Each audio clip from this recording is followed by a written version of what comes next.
ॐ नमः सिद्धेभ्यः।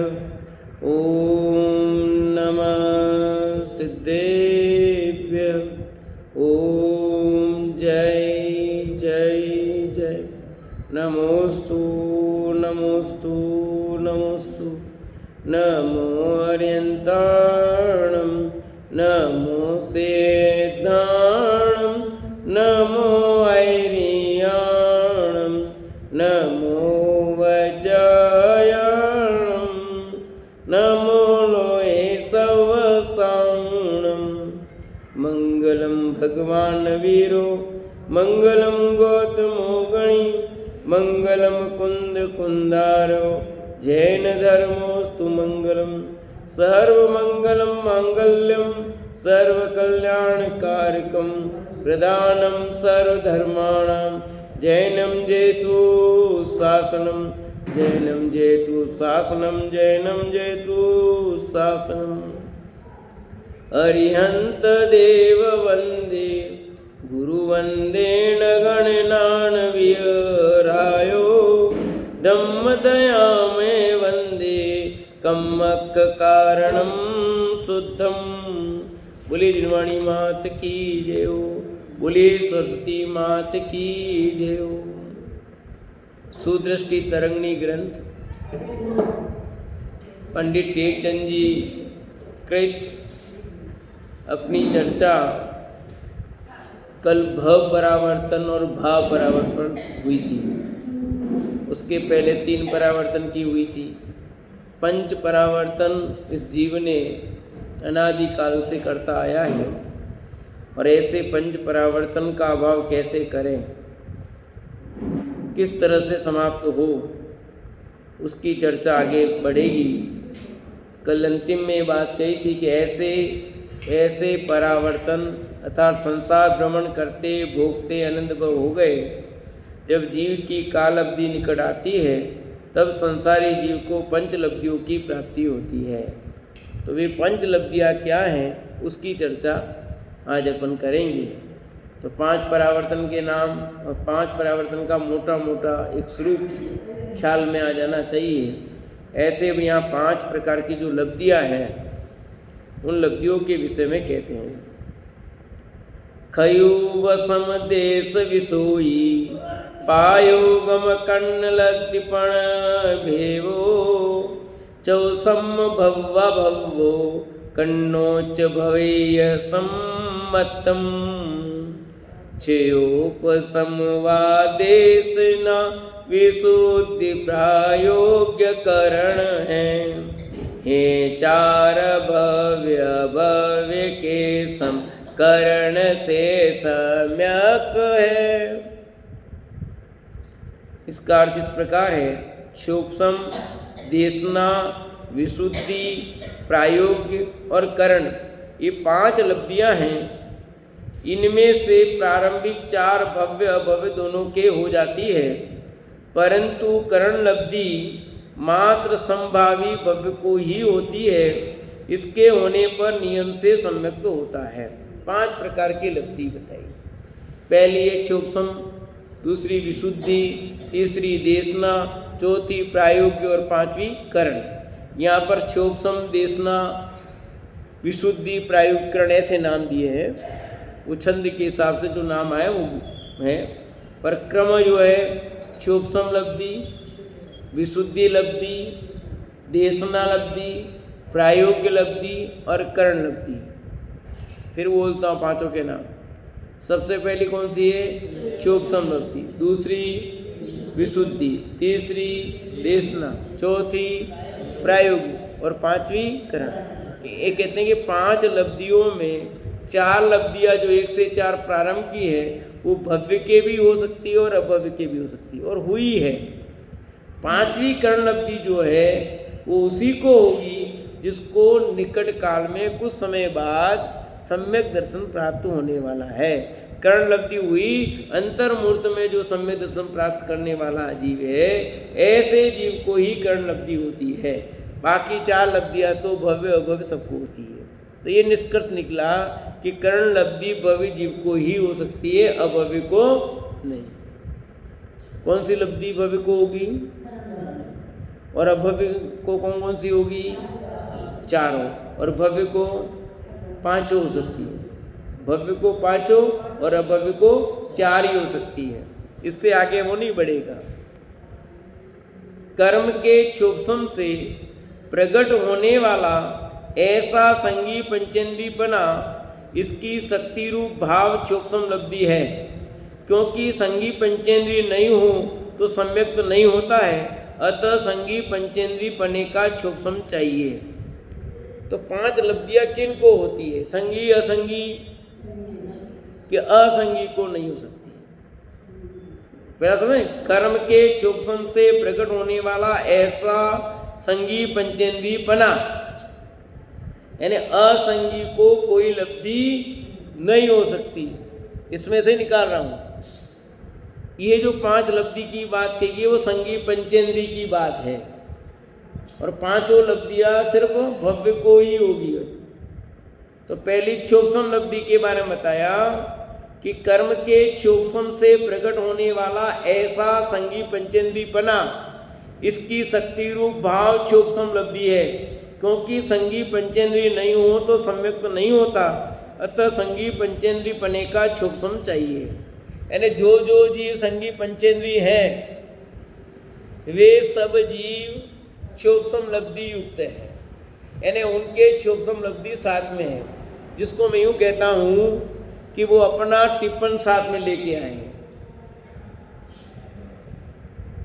ये टिप्पण साथ में है आपका, क्यों कि संगी पंचेंद्रिय हुआ, इसका मतलब क्षोभसम लब्धि है।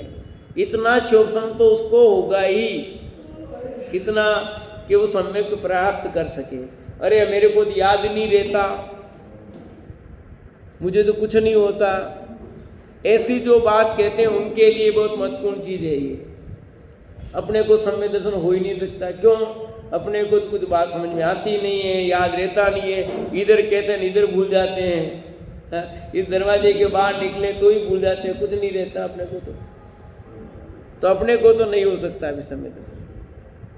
तो उनके लिए बहुत महत्वपूर्ण बात है कि उतना तुम्हारे पास ज्ञान है जितना तुम सम्यक तो प्रकट कर सको, जितना क्षोभसम साथ में लेके आए हो। उसका प्रसिद्ध उदाहरण अपने पास है मुनिराज का, शिवभूति मुनिराज का, जिनको कुछ याद नहीं रहता था, पर उन्होंने एक छोटे से उदाहरण से अपना काम कर लिया। आज जाते हैं वहाँ देखते हैं कि क्या कर रहे हो, कि उड़द और छिलके को अलग कर रहे हो। उस बात को समझ करके समझ में आ गया कि जैसे छिलका उड़द की दाल भिन्न भिन्न है, ऐसे भगवान आत्मा शरीर भिन्न भिन्न है। और देखो काम होने काल अवधि की बात है, काल अवधि पगे, ऐसे काल अवधि पगी, उनके उपादान की योग्यता का होना, उसका छिलना होना, उनका पूछना होना और उनके कार्य की प्रकटता होना। तो काल अवधि प्रकट हो गई वो, और उस बात को पकड़ करके अपना काम कर गए वो। और क्या ले लिया? केवल ज्ञान ले लिया। ज्ञान तो इतना था कि वो जो ज्ञान था ना, उस ज्ञान ने काम कर लिया, तो फिर बहुत सारा क्षोभसम बढ़ जाता, धीरे धीरे क्षोभसम बढ़ जाता बाद में। ऐसा नहीं उतना ही रहेगा। ऐसा आपका क्षोभसम ज्ञानावरणी कर्म का उदय हर समय एक जैसा ही रहेगा, ऐसा थोड़ी है। इतनी बात पक्की है कि जो भी संगी पंचेंद्रिय होगा, चाहे नारकी हो, क्रियंच हो, देव हो, मनुष्य हो, चारों गति के संगी पंचेंद्रिय जीव इतना क्षोभसम साथ में लेके आते हैं कि सम्यक तो प्राप्त कर सके, इतना यानी वेद विज्ञान कर सके, इतना ज्ञान सबके पास होगा। गुरु का उपदेश धारण करने की शक्ति देशना लब्धि है। क्योंकि गुरु उपदेश धारण करने की शक्ति नहीं हो तो सम्यक तो नहीं होता, अतः गुरु उपदेश धारण करने की शक्ति चाहिए। ने देशना लब्धि का अर्थ क्या किया? गुरु उपदेश धारण करने की शक्ति को देशना लब्धि कहते हैं। देशना होना अलग बात है और देशना लब्धि अलग चीज है। भगवान की वाणी खिरी, वो देशना हुई, पर उसको ग्रहण उसको धारण करने की शक्ति वो देश न लब्धि है। सरो दीदी, भगवान की वाणी है वो देश न लब्धि है कि नहीं? भगवान की वाणी है वो देश न लब्धि है कि नहीं है? नहीं है, देश ना वो लब्धि तिधर होगी ना, लब्धि तो अपने होगी, वो तो देश ना उनके लब्धि एक अपने लब्धि होगी। तो वो तो उनकी वाणी खेरी उसको देश ना काम को लाभ हो तब, तो देश न लब्धि अपने होगी। तो यहाँ लिखा गुरु का उपदेश धारण करने की शक्ति होना अपने पास, भेद विज्ञान करने की शक्ति होना, ये देश न लब्धि है। क्यों कि गुरु उपदेश धारण करने की शक्ति नहीं हो तो सम्यक तो होगा ही नहीं। यदि आपको गुरु ने जो वाणी है, तीर्थंकर भगवंतों की जो वाणी है, उसको समझने की योग्यता नहीं हो, धारण करने की शक्ति नहीं हो, तो सम्यक तो नहीं हो सकता। क्योंकि सम्यक के लिए देशना जरूरी है। इस बम में नहीं हो तो पूर्व की पर चाहिए देशना, तो देशना के बिना कार्य नहीं होगा। तो गुरु बिना ज्ञान नहीं होता ना, कि गुरु बिना ज्ञान नहीं होता, ये जितना सत्य है उतना सत्य है कि गुरु से ज्ञान नहीं होता। क्या कहा, समझ में आया पकड़ में? जो ये बात सही है निमित्त अपेक्षा कि गुरु बिना ज्ञान नहीं होता है, उतना ही सत्य उपादान की अपेक्षा ये कि गुरु से ज्ञान नहीं होता। अपन गुरु से ज्ञान होता, गुरु से ज्ञान नहीं होता। आज एक दिन लिखा एक शिष्य ने कि आपकी दी हुई शिक्षा ही हमारे काम आ रही है। आज के व्हाट्सएप पे मुझे लिखा उसने कहा किताब मंगाई भेजी कि नहीं, कहा बहुत अच्छा कर रही हो तुम, पढ़ाओ अच्छा बढ़िया। तो उसने लिखा कि आपकी दी हुई शिक्षा ही हमारे काम आ रही है। मैंने तत्काल लिखा वहाँ, आप अपनी योग्यता से ये कार्य कर रही हो। शिक्षा तो बहुतों को दी हमने, और आज हमको भी शिक्षा दी, पर हम अपनी योग्यता से कार्य कर रहे हैं ना, वो अपनी योग्यता से कार्य कर रहे हैं ना। तो निमित्त अपेक्षा कथन ऐसा होता है, पर सच्चाई क्या है? तो देशना को लिखा ही क्यों फिर? अरे तो निमित्त का भी ज्ञान कराना पड़ेगा ना। जब निमित्त कुछ नहीं करता तो निमित्त का ज्ञान क्यों कराते हो? निमित्त कुछ नहीं करता पर निमित्त होता उसका ज्ञान नहीं कराना। जिसकी उपस्थिति हो उसको बताए नहीं है? हटाई दे भाई। कोई चीज है जिसकी उपस्थिति है उसको नकार देना भी तो गलत है। निमित्त का अस्तित्व है या नहीं है तो उसका अस्तित्व बताना पड़ेगा।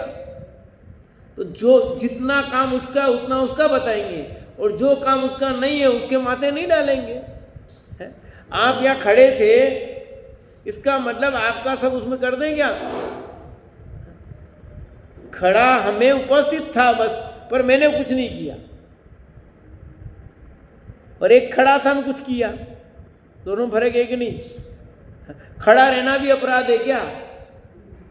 हाँ, पुलिस ने कहा खड़े में, हम तो खड़े थे, इन्होंने तो हमारा लिख दिया, नाम जबरदस्ती लिख दिया इन्होंने। तो आप देख लो, कैमरे लगे, उठा करके देख लो, हमने कुछ नहीं किया, हम तो ऐसे ही थे।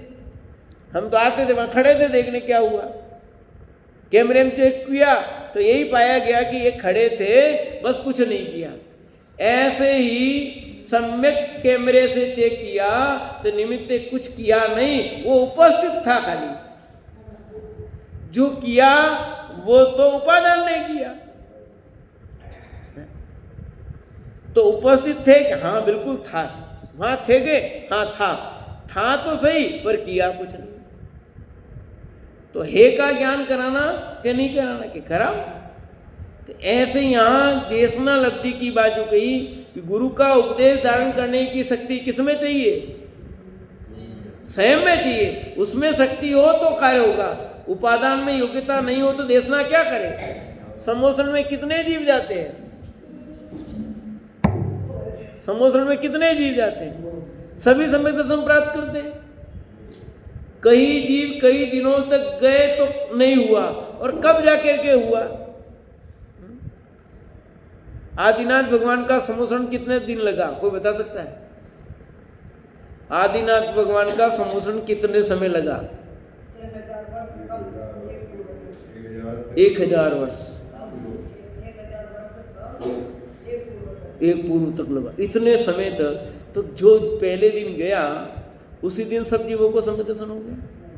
कई जीव ऐसे भी होंगे जो हमेशा उनके साथ रहे, हाँ, वर्षों वर्षों तक साथ में रहे, तब जाके किसी को हुआ। कई तो पूरे पूरे समय साथ में रहे तभी सम्यक दर्शन नहीं हुआ। ऐसे है कि नहीं? मारीची का जीव को कहाँ सम्यक दर्शन हुआ? उस गौ में भले साथ रहा, नहीं हुआ। ऐसे बहुत जीव हैं। और कई जीव गए, पहली बार गए और पहली बार में काम कर गए। तो अपनी योग्यता से हुआ काम कि उनकी उससे हुआ है? दीक्षा ली 1000 वर्ष तक केवल ज्ञान, 1000 वर्ष बाद केवल ज्ञान हुआ दीक्षा लेने के बाद। 1000 दीक्षा लेने के बाद 1000 वर्ष बाद केवल ज्ञान हुआ। केवल ज्ञान तो इतने समय तक रहा ना, हाँ, तो एक पूर्व में 1000 वर्ष कम, बिल्कुल सही है वो। इतने समय तक जो समोसन रहा, कोई कम तो है ही नहीं काल उसका। अतः इस निष्कर्ष से कि हमें देशना मिली बहुत बार, यानी समोसरण में कई बार गए, कोरे के कोरे लौट आए, ऐसा क्यों कहते हैं? कि हमारी देशना लब्धि हुई नहीं। तो गुरु का उपदेश धारण करने की शक्ति देशना लब्धि है, क्योंकि गुरु उपदेश धारण करने की शक्ति नहीं हो तो सम्यक नहीं होता। अतः गुरु का उपदेश धारण करने की शक्ति नहीं, तो देशना लब्धि भी कई बार हुई अपने को, क्षोभसम लब्धि भी हुई क्या, और विशुद्धि लब्धि भी हुई, देशना लब्धि हुई, विशुद्धि लब्धि की बात कर रहे हैं, ये सब हुई, पर जो अंतिम लब्धि है वो नहीं हुई। प्रति समय जीवों के परिणामों में जो अनंत गुणी विशुद्धता होती है वह विशुद्धि लगती है, क्योंकि परिणामों की विशुद्धता न हो तो सम्यक तो नहीं होता, इसलिए परिणामों की विशुद्धता चाहिए। यानी सम्यक्त के लिए भूमिका क्या क्या चाहिए उसकी बात चल रही, समझिए कि प्रति समय जीव के परिणामों में अनंत गुणी विशुद्धता, परिणामों विशुद्धता, विशुद्धता का मतलब शुद्धोपयोग नहीं है, विशुद्धता का मतलब है परिणामों में निर्मलता, शुभ उपयोग, शुभ भाव है तो शुभ भाव, पर उस कसाय की मंदता होना, विशुद्धता का अर्थ ये लेना, बी मने विशेष, शुद्ध मने विशेष शुद्ध होना, तो शुद्धोपयोग वाला अर्थ नहीं लेना है यहाँ शुभ भाव ही है, परिणामों में निर्मलता होना ये अर्थ लेना है यहाँ। चलो दीदी क्या लेना? हाँ वही बात है, अलग अलग शब्दों में बन के कसाय की मंद हो गई। मंद कसाय कैसी, मतलब कि इधर तीव्र थी तो कसाय की मंदता में घटती होना आपका, इधर इधर तो बहुत बढ़ती है। तो 5 इंद्रिय के विषय भोगों में जो लालसा है उसका कम होना, उसकी कमी होना, और शुभ भाव रूप में विशेष वृद्धि होना। तो परिणामों की विशुद्धता, अनंत गुणी विशुद्धता लिखा है। कसाय तो रहेगी ना, ये भी कसाई है, भी शुभ भाव है वो भी कसाय है। कसाय की मनता मतलब पाप रूप परिणामों में कमी होना, ऐसा अर्थ है। जो पाप रूप परिणाम है और पुण्य परिणाम में भी 50 प्रकार के होते हैं, उसमें भी विशुद्धता लिखी यहाँ पर। अब आपको किसी को रोटी देने का भाव आया, ये भी शुभ भाव है, पर वो यहाँ काम का नहीं है। किसी को पानी पिलाने का भाव आया, आपको प्यासा हो रहा है तो पानी पिला दिया, वो भी शुभ भाव है, पर वो सम्यक दर्शन में यहाँ नहीं बनने वाला है। इसलिए विशुद्धता लिखी, अकेला शुभ भाव नहीं। शुभ भाव का सिर्फ ये, शुभ भाव तो 50 प्रकार के हैं। जो अन्य मत में जा रहे हैं भगवान के दर्शन करने, वो भी कसाई की मनता, वहां भी शुभ भाव हो गया वो तो। इसलिए यह शब्द है विशुद्धता, सम्यक दर्शन के योग्य पात्रता, ऐसा शुभ भाव।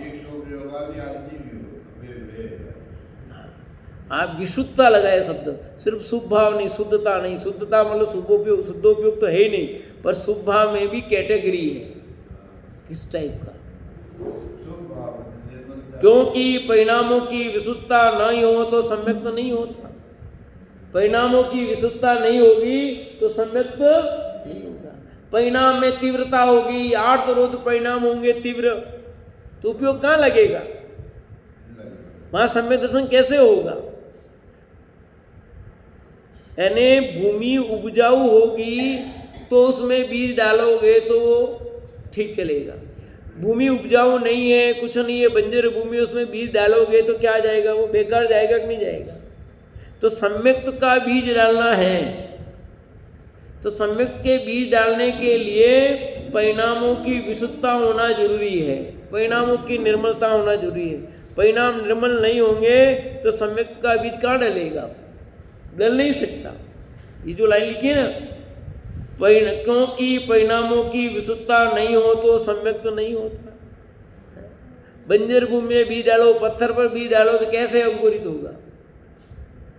भूमि उपजाऊ चाहिए। हल क्यों जोतते हैं, और बंजर भूमि में हल जोतो तो काम का नहीं है। भूमि कैसी हो, उसमें हल जोतना पड़ेगा, मिट्टी को मुलायम करना पड़ता है कि नहीं करना पड़ता है। उसमें पत्थर होते हैं, बिनने पड़ते हैं, घास दूसरे उसको भी करके सब क्यों करना पड़ता है, क्योंकि उसको योग्य भूमि। तो ये जो 5 लब्धियां समझ लो, सम्यक दर्शन की प्राप्ति के लिए ये उपजाऊ मिट्टी बनाई जा रही है, उपजाऊ भूमि बनाई जा रही है ये। और इसको उपजाऊ नहीं बनाओगे तो कहाँ से होगा कार्य। मन में भयंकर कसाय पड़ी हो तो कहाँ आपके परिणाम तत्व की बात अंदर जाएगी। क्यों नहीं तत्व की बात बचती है। आ रहा है, भी बात करेंगे। अपने इतनी कसाय पड़ी हो, मन में पत्थर पड़े हों कसायों के, और फिर कितने भी तत्व की बात सुनो तो क्या आएगी, कुछ नहीं होना है। ये शर्तें क्यों रखी है, शर्तें रखी मतलब ऐसा क्यों कहा कि जिसके लिए जो पात्रता चाहिए वो होगी तो काम होगा, वो नहीं है तो कार्य नहीं हो सकता, स्वतः नहीं होगा। जैसे विद्युत प्रवाहित करनी है तो प्लास्टिक के तार में विद्युत प्रवाहित नहीं होता, उसके योग्य तार, तांबे का तार चाहिए, लोहे का तार हो, एल्यूमिनियम का तार हो, इन तारों में प्रवाहित होगा, प्लास्टिक के तार में प्रवाहित नहीं होगा। लकड़ी सूखी हो तो उसमें करंट प्रवाहित नहीं होगा, गीली लकड़ी में हो जाएगा। तो योग्यता चाहिए कि नहीं उस चीज के लिए। नहीं, बाद लौकिक में भी देखो कि ज्ञान मिले विनयता वे तो ही मिले, ज्ञान मिले। बहुत जरूरी सारी। तो 3 लब्धियां हो गई, क्षोभसम लब्धि, देशना लब्धि, विशुद्धि लब्धि। चौथी यहाँ प्रायोग्य लब्धि की बात करते हैं। मोनी कर्म की स्थिति 70 कोड़ा कोड़ी सागर है।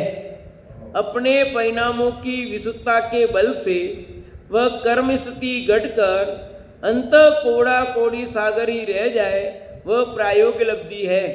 क्योंकि मोह कर्म की उत्कृष्टि हो तो सम्यक नहीं होता, अतः मोहनी कर्म की स्थिति घटना चाहिए। 8 कर्म है। कितने कर्म है? 8। उसमें राजा कौन है? मोहनी कर्म। मोहनी कर्म के भी 2 भेद हैं, दर्शन मोहनी और चारित्र मोहनी। कौन कौन से? दर्शन मोहनी और चारित्र मोहनी। तो दर्शन मोहनी की उत्कृष्ट स्थिति है 70 कोड़ा कोड़ी सागर। कितना? 70 कोड़ा कोड़ी सागर। कोड़ा कोड़ी सागर यानी आप आज बंद करो और कितने समय बाद उदय में आए। असंख्यात असंख्यात तो बहु बार काल बाद तुम्हारे उदय में आए। तो कहते हैं मोनी कर्म की स्थिति यानी दर्शन मुनि लेना है। कोड़ा कोड़ी सागर है, 70 कोड़ा कोड़ी सागर है। अपने परिणामों की विशुद्धता के बल से वह कर्म स्थिति घटकर अंत कोड़ा कोड़ी सागर रह जाए। कौन सी? दर्शन मुनि की जो स्थिति है वो घट करके अंत कोड़ा कोड़ी रह जाए, वह प्रायोगिक लब्धि है। यानी कितनी निर्मलता बढ़ेगी। और ऐसा काम अभव्य के भी हो सकता है। ये काम तो भव्य और अभव्य दोनों के हो सकता है। 70 कोड़ा कोड़ी से घटाकर अंत कोड़ा कोड़ी सागर हो जाना, ऐसा कई बार किया इस जीव ने। क्या सुमन दीदी? ऐसा तो बहुत बार किया है। कहने तेने अपने परिणामों की इतनी विशुद्धता कर ली, विशेष विशुद्धता कर ली कि मोनी कर्म की तेने स्थिति घटा दी।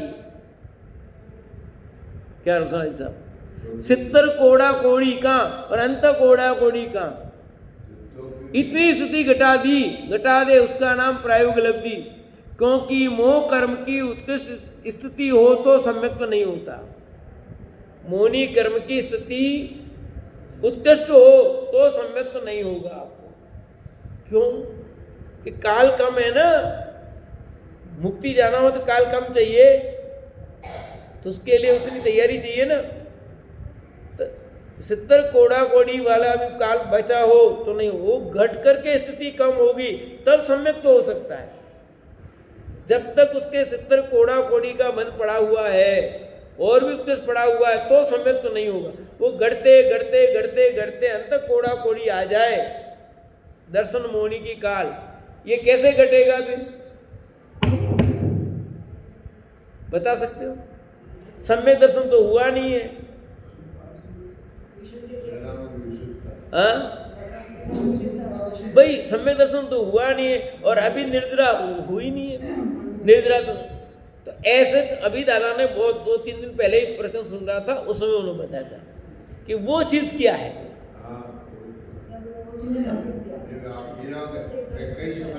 कि ये जो है ना, सम्यक तो हुआ नहीं और सम्यक के पहले भी विशुद्धता हुआ। अभी 3 दिन पहले ही प्रवचन 77-78 नंबर का प्रवचन है समझा, उसमें दादा ने सिद्ध किया। अभी कुछ दिन पहले ही मैंने रोज सुनता हूँ, एक प्रवचन समय सार में पूरे चल रहे हैं, तो उसमें ये बात उन्होंने सिद्ध की कि ये जो विशुद्धता हो ना तब काम, तो वो अंत कोड़ा कोड़ी किसके बल, तेरे परिणामों की जो विशुद्धता हुई उस विशुद्धता के बल से, जितनी जितनी विशुद्धता बढ़ती गई उसके बल से वो अंत कोड़ा कोड़ी रहेगी स्थिति, यानी स्थिति घट गई है। मिथ्यात्व की भूमिका तीव्र हो जाएगी, परिणाम विशुद्ध हट जाएंगे तो बढ़ जाएगी। आप परिणाम अभी विशुद्ध हैं, फिर जब विशुद्ध नहीं रहेंगे तो बढ़ जाएगी स्थिति। और हर समय अनंत बढ़े ये थोड़ी, अब इस परिणाम से कितनी बंदी, हर परिणाम अलग अलग है, न्यारा न्यारा है ना। आपके हर परिणाम से 70 कोड़ा कोड़ी दर्शन मुनि का बंद हुआ, ऐसा थोड़ी कोई। किसका अंतर्मूर्त होगा, किसी का 1 दिन हो, किसका 10 दिन हो, किसका 50 दिन हो, किसका सालों हो, ऐसा भी हो सकता है। 1000 वर्ष हो, 10,000 हो, अंत कोड़ा कोड़ी हो, इतना हो सकता है। जगन्य तो अंतर्मूर्ति तो है, जगन्य तो अंतर्मूर्ति है विवेकी। उत्कृष्ट की बात बताइए, इतनी बंदी हो तो अंत कोड़ा कोड़ी रह जाए। तो अब कहते हो आपका प्रश्न इसलिए खड़ा किया कि फिर वो अभव्य वो कभी मोक्ष जाएगा नहीं, उसने भी अंत कोड़ा कोड़ी कर दिया तो फिर वापस कैसे हो गया? तो उसके परिणाम में विशुद्धता खत्म हो गई, अन्य परिणाम हो गए तो वापस बन जाएगी वो तो। और अभव्य कभी मोक्ष जाता ही नहीं है, कभी जाएगा नहीं कि जाएगा, कि अभव्य कभी मोक्ष नहीं जाएगा, इसलिए ऐसा। हाँ, दुरानुर्भव्य भी नहीं जाता है, बस वो भी 4 तक ही जाएगा। क्योंकि मोह कर्म की उत्कृष्ट स्थिति तो सम्यक तो नहीं होता है, अतः मोहनीय कर्म की स्थिति घटना चाहिए। किसकी? क्योंकि कर्मों का राजा है, इसकी स्थिति घटे बिना आपके आगे काम बढ़ेगा ही नहीं। ये 4 लब्धियां तो इस जीव ने अनेकों बार की, पर आगे की जो लब्धि है वो इस जीव ने,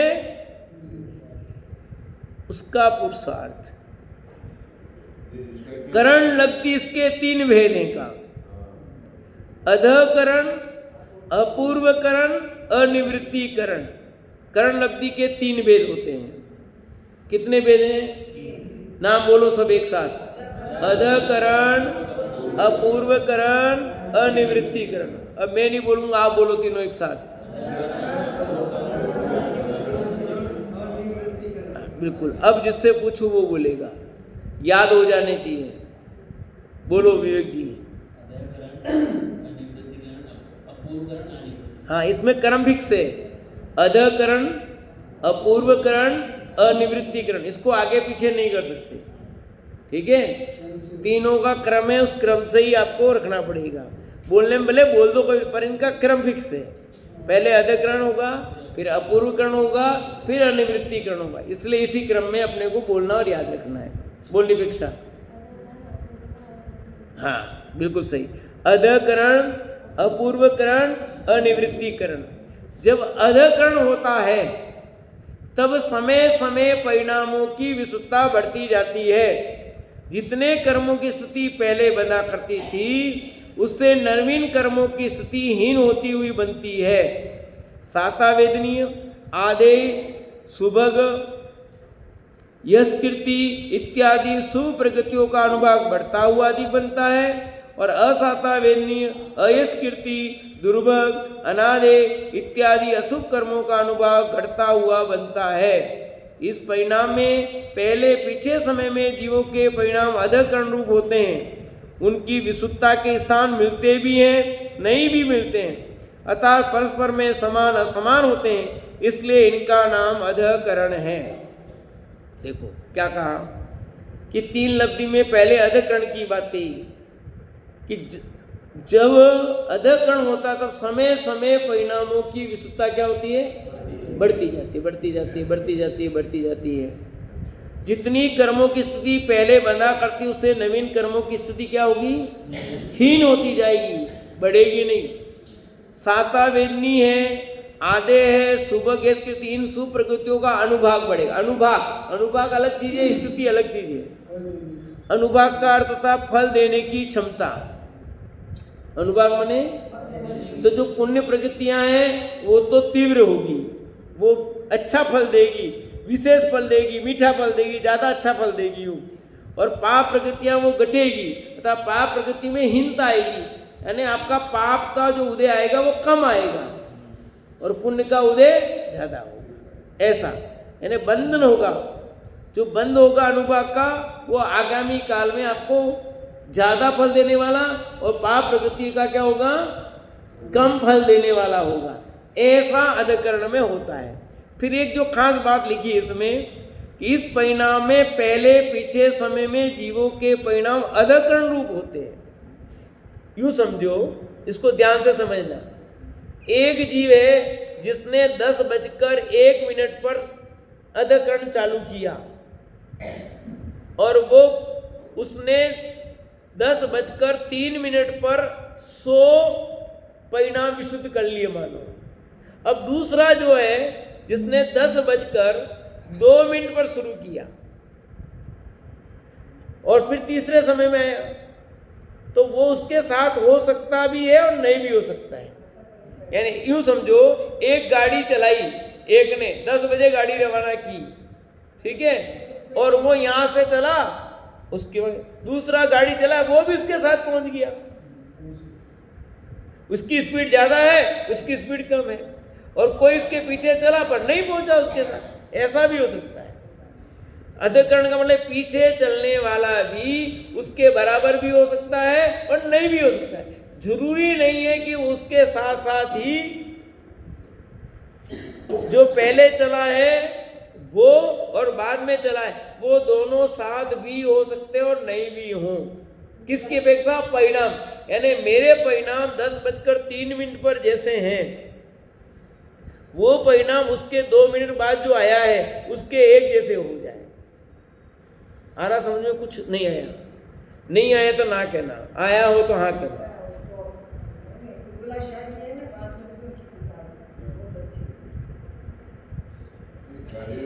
किताब तो है, अपने को भी यहाँ समझना है, वो बहुत अच्छी किताब है, मेरे पास भी है। हाँ, तो उज्ज्वला साहब की है पंचलब्धि किताब, और उनकी भी है 5 लब्धि का पूरा प्रकरण। तो अपने को यह समझना है कि अधकरण का मतलब क्या हुआ कि एक पीछे चलने वाले और आगे चलने वालों के परिणाम एक समान हो भी सकते हैं और नहीं भी हो सकते हैं, ये अर्थ है यहाँ पर। इस परिणाम में पहले पीछे समय में जीवों के परिणाम अधकरण रूप होते हैं। उनकी विशुद्धता के स्थान मिलते भी हैं, नहीं भी मिलते, परस्पर में समान असमान होते हैं, इसलिए इनका नाम अधकरण है। मिल भी सकते हैं और नहीं भी, इसीलिए इसका नाम है अधकरण। जिन परिणामों में प्रति समय असंख्यात गुणी कर्मों की निर्जरा होती है वे अपूर्व करण है। अशुभ कर्मों का अनुभाग पलटकर शुभ रूप हो जाता है, प्रति समय कर्मों की स्थिति कम होती जाती है, प्रति समय शुभ कर्मों का अनुभाग बढ़ता जाता है। जिन जीवों ने समय भेद के से करण प्रकट किया हो उन जीवों की विशुद्धता परस्पर मिलती नहीं है। किसी ने प्रथम समय में अपूर्व करण प्रकट किया हो और किसी ने 2, 4, 5 इत्यादि समय बाद करण प्रकट किया हो, तो जिसने पहले करण प्रकट किया था उसकी विशुद्धता महानिर्मल होती जाती है। उसकी विशुद्धता को बाद में करण प्रकट करने वाले जीव कभी प्राप्त नहीं कर पाते हैं। इनके परस्पर विशुद्धता नहीं मिलती है, इसलिए इसका नाम अपूर्व करण है। समझ में आया कि यहाँ कह रहे हैं कि जिन परिणामों में प्रति समय असंख्यात गुणी विशुद्धता कर्मों की निर्जरा होती है, असंख्यात गुणी निर्जरा, उसमें लिखा निर्जरा, और यहाँ भी कह रहे हैं ये निर्जरा कौन सी है कि परिणामों की विशुद्धता से होती है। असंख्यात गुणी निर्जरा होती है, वह अपूर्व करण है। क्यों कि परिणाम अपूर्व अपूर्व अपूर्व होते हैं। पहले वाले परिणाम और बाद के परिणाम मिलते नहीं है, प्रति समय अपूर्व अपूर्व अपूर्व अपूर्व होंगे। अशुभ कर्मों का अनुभाग पलट करके शुभ रूप हो जाता है कि जो आपके परिणाम अशुभ कर्म का अनुभाग था, फल देने की क्षमता थी, पाप रूप, वो संक्रमित होकर के शुभ रूप चेंज हो जाएगी। यानी आपका फल खराब हो मिलने वाला था, वो खत्म होकर के अच्छा फल देने लग जाए। ऐसा किसके बल से कि परिणामों की विशुद्धता हुई, इसके बल से संक्रमित हो जाए। प्रति समय कर्मों की स्थिति भी कम होती जाती है। जो कर्म होते ना अंत कोड़ा कोड़ी हुई और कम होने, तो कहते हैं कर्मों की स्थिति प्रति समय क्या होती है, घटती जाती है। नहीं घटेगी तो फिर काम नहीं होगा आगे। प्रति समय शुभ कर्मों का अनुभाग बढ़ता जाता है, यानी पुण्य का फल मिलने वाला जो है, पुण्य प्रगतियां हैं, उसका अनुभाग यानी फल देने की क्षमता बढ़ती जाती है, अधिक अधिक अच्छा फल मिलने वाला है। तीर्थंकरों को इतना सारा पुण्य का उदय क्यों होता है? ये सब कारण ये है। ज्ञानी जनों की अनुकूलता बहुत ज़्यादा क्यों हो जाती है? वो इसलिए होती है, उस समय वो नहीं, पर बाद में पहले कुछ पाप का उदय भी चलता है, ऐसा नहीं कि नहीं होता है, पर बहुत सारी अनुकूलताएं बनती चली जाती है। फिर बाद में जाके पाप पुण्य प्रगति भी नष्ट होती है। पाप घटते हैं और पुण्य बढ़ता है। तो हम तो देख रहे हैं धर्मात्माओं के पाप का उदय ज्यादा देख रहे हैं हम तो।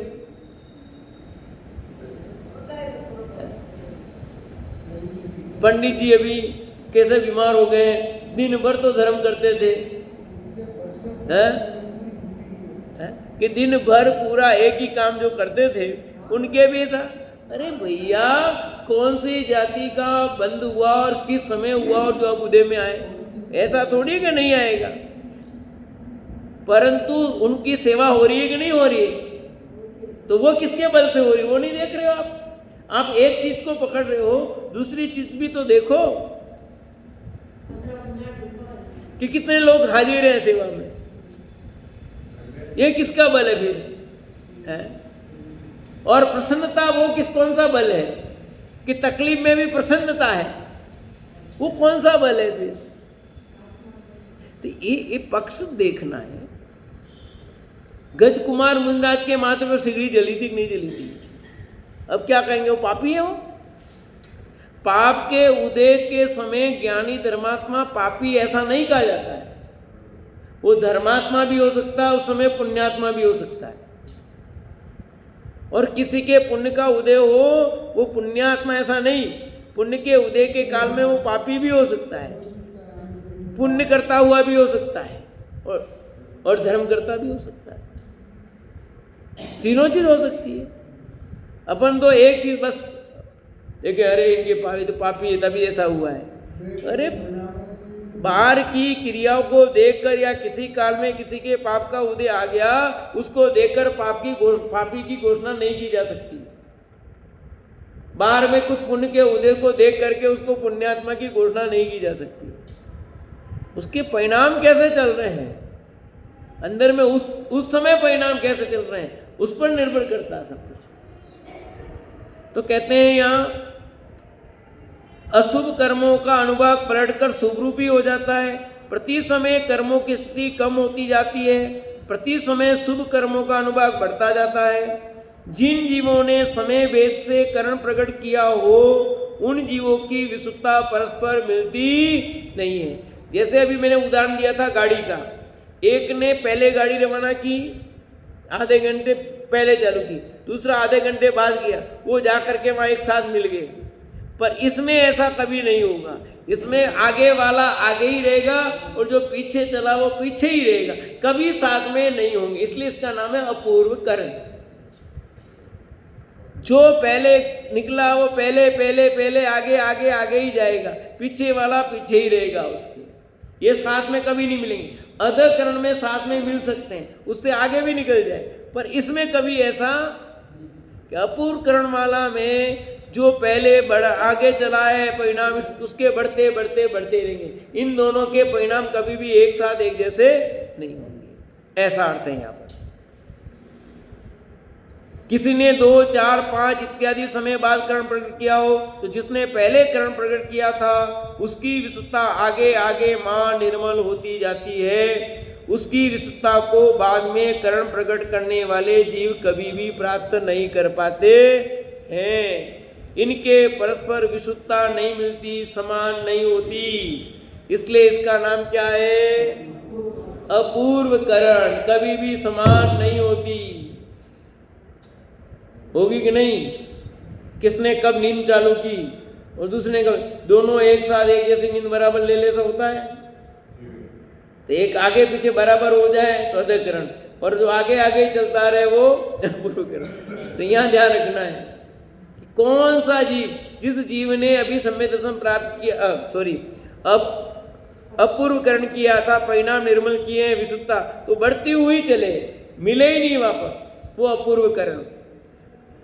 जिस करण में अनेक जीवों की एक समय वर्ती विशुद्धता समान होती है वह अनिवृत्ति करण है।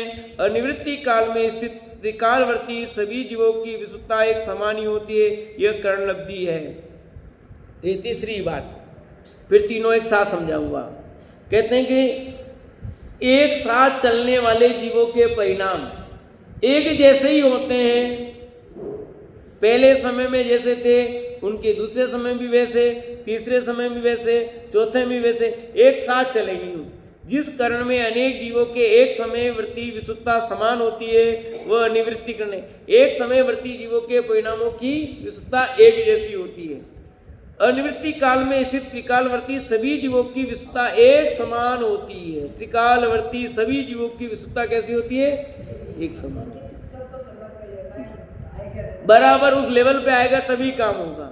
तो अपूर्व करण में, कि अपूर्व करण में क्या था? अपूर्व तो होगी, पर एक साथ 4 लोग रवाना हुए तो चारों के परिणामों की विशुद्धता एक जैसी होना जरूरी नहीं है। समझना दीदी, 4 जने एक साथ रवाना हुए तो चारों की गाड़ी एक जैसी स्पीड में होगी जरूर नहीं है। इसके पीछे चलने वाले उन्हें नहीं पकड़ पाएंगे, ये बात तो सही है, पर जो एक साथ रवाना हुए ना वे आगे पीछे हो सकते हैं। पीछे चलने वाले, उनके पीछे चलने वाले उनको साथ कभी नहीं पकड़ेंगे, परंतु साथ चलने वाले के परिणाम सबके एक जैसे होंगे जरूरी नहीं। जबकि अनिवृत्तिकरण में एक साथ समय होने वाले परिणामों जीवों के परिणाम बिल्कुल एक, यानी सबकी स्पीड एक जैसी चलेगी गाड़ी में, एक लेवल एक साथ चलेगा, कोई भिन्नता नहीं होगी। अपूर्व करण में परिणाम अपूर्व अपूर्व अपूर्व होते जाएंगे उस जीव के। दूसरे जीव हुआ है उसके भी अपूर्व होंगे, परंतु पीछे चलने वाला उसके जैसा नहीं होगा साथ में। पर एक साथ चलने वाले जीवों के परिणाम सबके एक जैसे होंगे ये जरूरी नहीं है।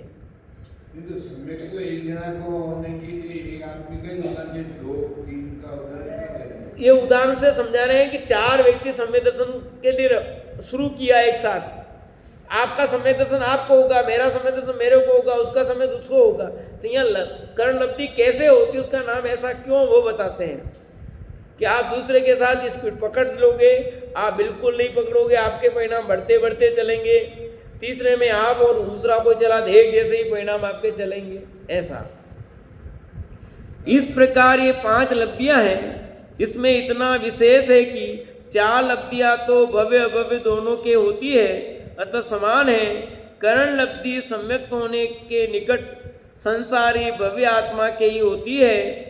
इस करण लब्धि के पूर्ण होने के अंतिम समय में सम्यक पूर्ण हो जाता है, जीव अल्प संसारी सम्यक दृष्टि हो जाता है।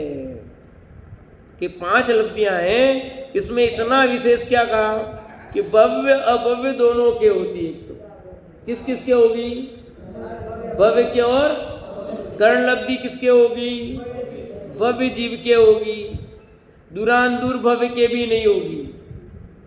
अभव्य, दूरांदूर भव्य और भव्य 3 भेद।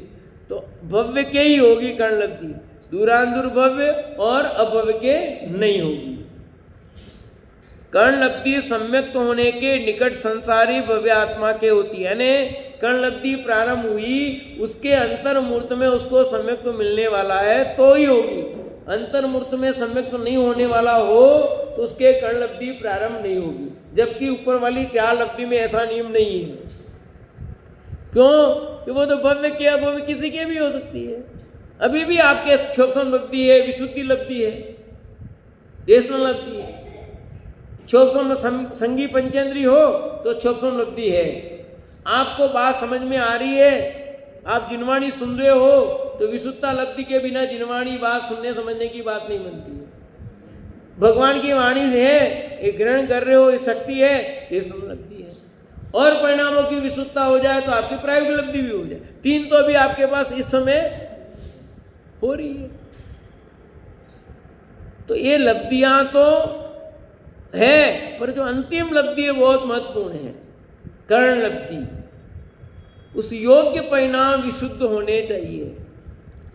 खेल सब परिणामों का ही है, आपके सहजता का है, कितने परिणाम में विशुद्धता बढ़ेगी। ऐसे आत्मिक स्वभाव के वेता, परद्रव्यों से उदासीन, अपने चैतन्य स्वभाव को आप रूप से जानने वाले और जड़ स्वभाव को पर रूप से जानने वाले भव्यात्मा को सम्यक दृष्टि कहा जाता है। कि जो पर को पर जाने और आपको आप जाने, वो सम्यक दृष्टि है। तो ऐसे सम्यक दर्शन प्राप्त करने के लिए हमें इन 5 लब्धियों का स्वरूप जानकर उसके योग अपन पुरुषार्थ करें। इसी भावना से।